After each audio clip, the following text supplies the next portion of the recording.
3 तारीख को केंद्रीय वित्त मंत्री श्रीमती निर्मला सीतारमन ने इसी बुधवार को 3 तारीख को जीएसटी काउंसिल के बैठक में जीएसटी का दरों पर बदलाव की घोषणा की।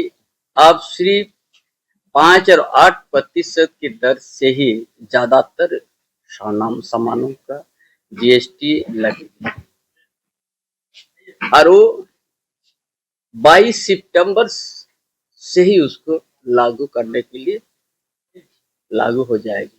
इतना सुंदर से आज सभी भारतवासी के लिए वो कहा था कि हम आप लोग को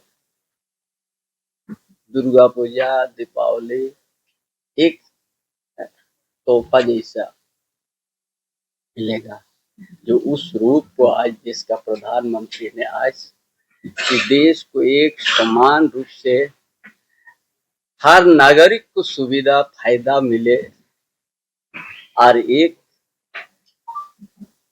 भारत की देश की अर्थव्यवस्था एक मजबूत होगी। इससे जो शिक्षा क्षेत्र में छात्रों के लिए है उसमें 0 कर दिया है। व्यायाम हुआ, ग्राफ हुआ, प्रयोगशाला हुआ, नोटबुक हुआ, उसमें कोई टैक्स अभी नहीं लगेगा, 0। पाठ्य पुस्तक हुआ, नोटबुक का कागज हुआ, बिना लेपित हुआ, 0। मानचित्र हुआ, एटलास ग्लोबल मुद्रित, 0 में आ गया।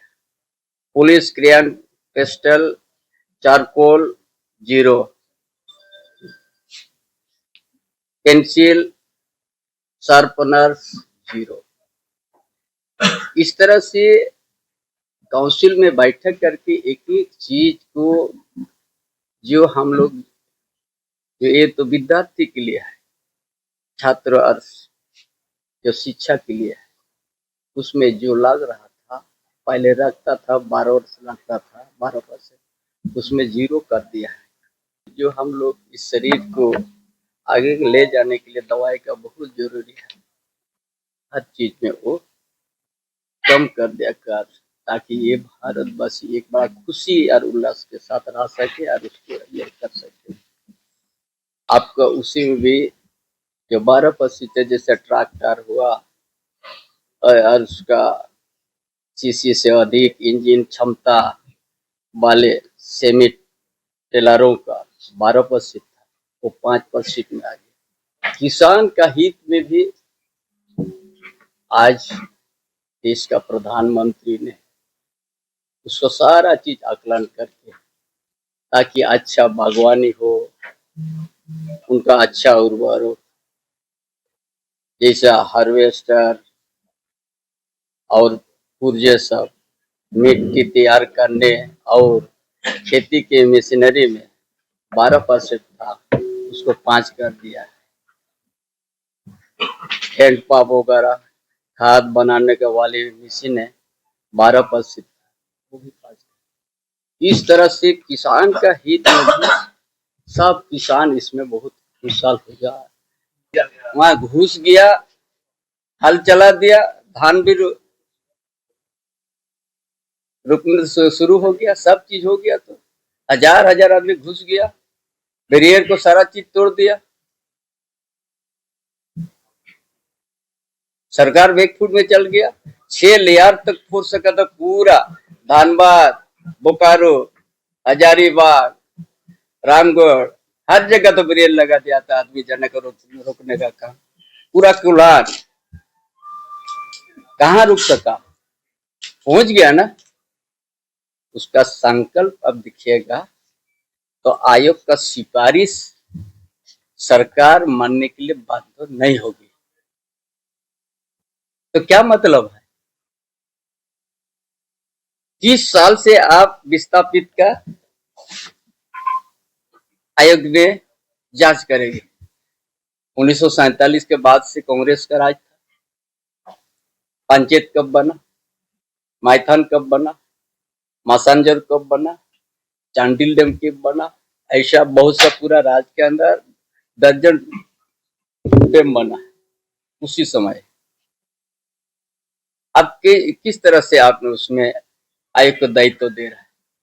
आयोग किसी को एक इंच जमीन देने का भी अधिकार नहीं है और उनका सिफारिश को सरकार मानने का भी तैयार नहीं है। तो ये आयोग झुनझुना तो थोड़ा बहुत भी आवाज होता है, ये तो आवाज नहीं है।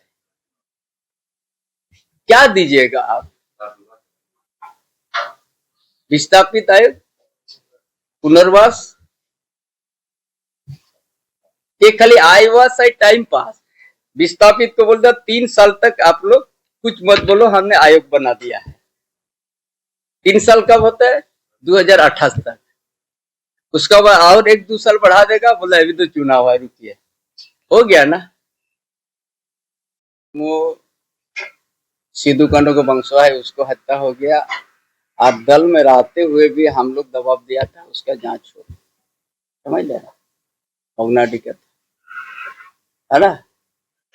और ये भी सूर्या हंसदा भी हम खुद संग गया था, वो बहुत सामाजिक व्यक्ति था सूर्या हंसदा। कोई गरीब को कभी न किसी का घर में डाका नहीं मरता था। हाँ, जहाँ पर खदान चल रहा है, गलत हो रहा है, वहां तो हर कोई बोलते ही है, राजनीतिक लीडर। और भाजपा से भी लड़ा था, 60,000 से ज्यादा वोट भी लिया था। अगर इस बार भी हो जाता, शायद वही लड़ता, तो भी नंबरों आने के बाद उसका नहीं कट गया, है ना। लेकिन ये तो भाजपा का था, वो अच्छा वोट भी लिया था।